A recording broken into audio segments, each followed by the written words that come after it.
But they are the gatekeepers. They are guarding all the doors, they are holding all the keys, which means that sooner or later, someone is going to have to fight them. Someone. I won't lie to you, Neo. Every single man or woman who has stood their ground, everyone who has fought an agent has died. But where they have failed, you will succeed. Why? I've seen an agent punch through a concrete wall. Men have emptied entire clips at them and hit nothing but air.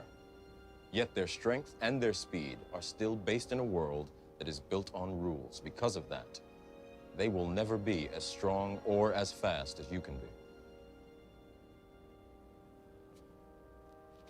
What are you trying to tell me? That I can dodge bullets? No, Neo. I'm trying to tell you that when you're ready, you won't have to.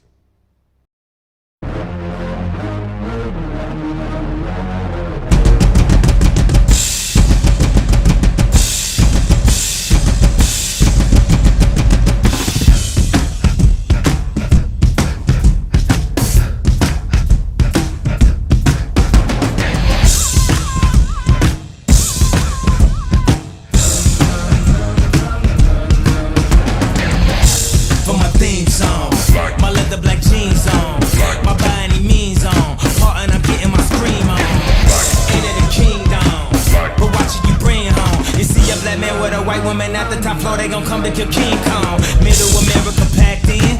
Can't see me in my black skin. Number one question they asking. Fuck every question you asking. If I don't get ran at my Catholics, because a conservative Baptist claiming I'm overreacting. My love is set high upon a Hawa, therefore I keep his commandments. My love is sweet upon a Hawa Shah, therefore I feed his sheep.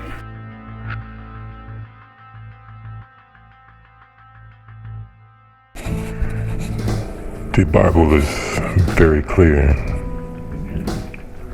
as to who the 144,000 are, as to who is going to return to earth to do battle with all the governments of this world. Jeremiah 16:16 says, "Behold, I will send many fishes, saith Yahweh, and they shall fish them. And after I will send for many hunters, and they shall hunt them from every mountain and from every hill and out of every holes of the rocks." You see, World War I, World War II, and now the final war, World War III,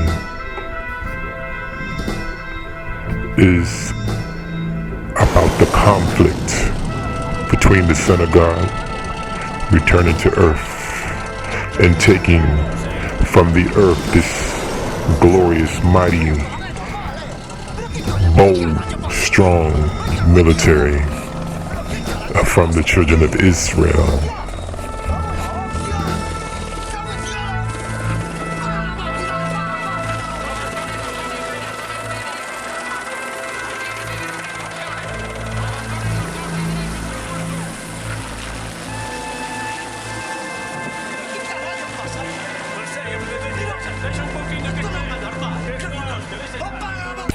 Okay, so let's look at why the governments all around the world are going to try to get at our King Kong. So let's take a look at the bodies that the Most High is going to give to his elect, which are the 144,000 of the children of Israel. They're not Christians, they're not Buddhists, they're not Muslims, they're the children of Israel, according to the scriptures, and we believe the scriptures. Alright, so in Job it says, his flesh shall be fresher than a child's.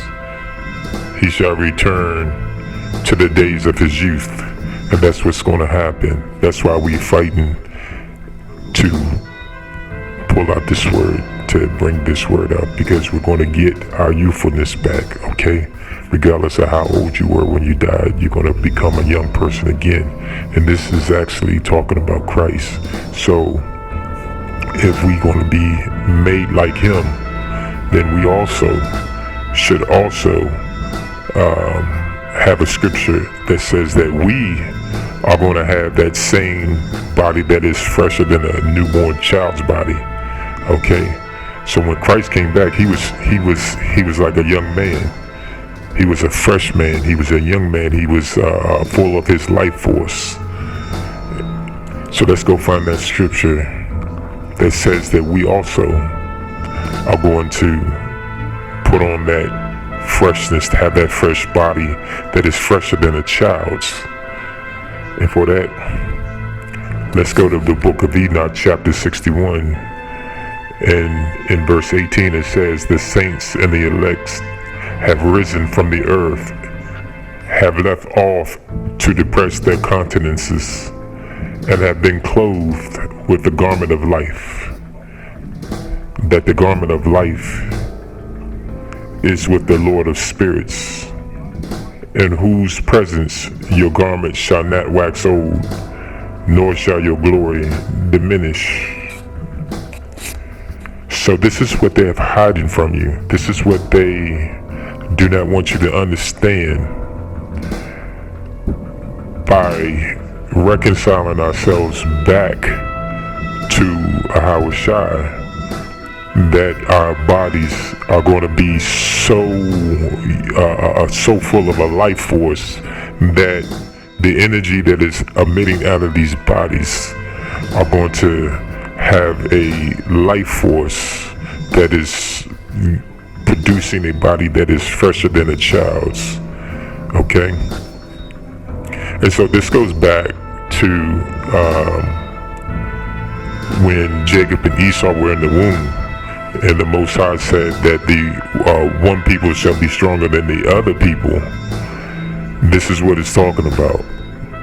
This is what it's talking about, that we will all be like young men if we follow behind the Ahawashai. And this is why it's so important to follow behind the Ahawashai, so that we can be like this. And this military that is coming from up high is going to have nothing but a military of young men whose bodies are fresher than a young child's. Okay, so now let's look at another scripture regarding these bodies that the Israelites are going to have at the coming of the Lord. Let's go to Isaiah chapter 40, verse 30 and 31, which says, even the youths shall faint and be weary, and the young men shall utterly fall. But they that wait upon the Lord shall renew their strength. They shall mount up with wings as eagles. They shall run and not be weary, and they shall walk and not faint. So again, that's the preservation that's happening that they don't tell you about. That's your immune system being made stronger. In the change, in the changeover. Alright, so let's go to Joel chapter 2.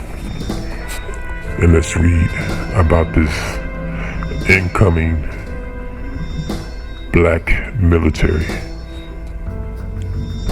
And Joel chapter 2 says, blow you the trumpet in Zion, and sound the alarm at my holy mountain, and let all the inhabitants of the land tremble before the day of the Lord cometh, for it is nigh at hand, a day of darkness and of gloominess, a day of clouds and of thick darkness, as the morning spread upon the mountains, a great people and a strong, there has not been ever the like, neither shall be any more after it, even to the years of many generations.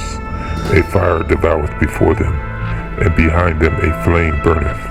The land is as the garden of Eden before them, and behind them a desolate wilderness, yea, and nothing shall escape them. The appearance of them is as the appearance of horses, and as horsemen so shall they run. Like the noise of chariots on top of the mountains shall they leap, like the noise of a flame of fire that devoureth the stubble, as a strong people set in battle array. Before their faces the people shall be in much pain. All faces shall gather darkness or blackness. They shall run like mighty men. They shall climb the wall like men of war. They shall march every one on his ways, and they shall not break their ranks. Neither shall one thrust another. They shall walk every one in his path. As when they fall upon the sword, they shall not be wounded. They shall run to and fro in the cities. They shall run upon the wall. They shall climb up upon the houses. They shall enter in at the windows like a thief. The earth shall quake before them. The heavens shall tremble. The sun and the moon shall be dark, and the stars shall withdraw their shining. And the Lord shall utter his voice before his army, for his camp is very great.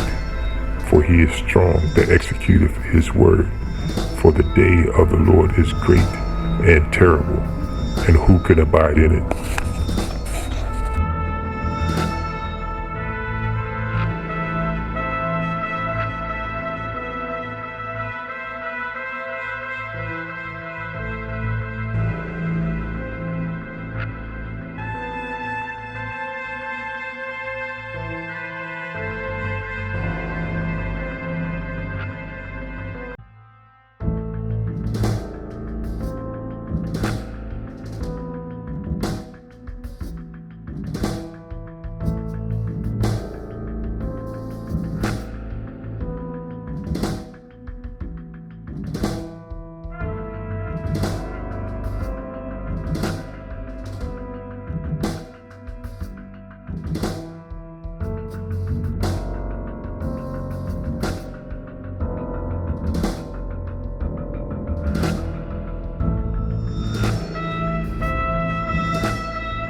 niggas ain't breathing, you gasping. These niggas ain't ready for action.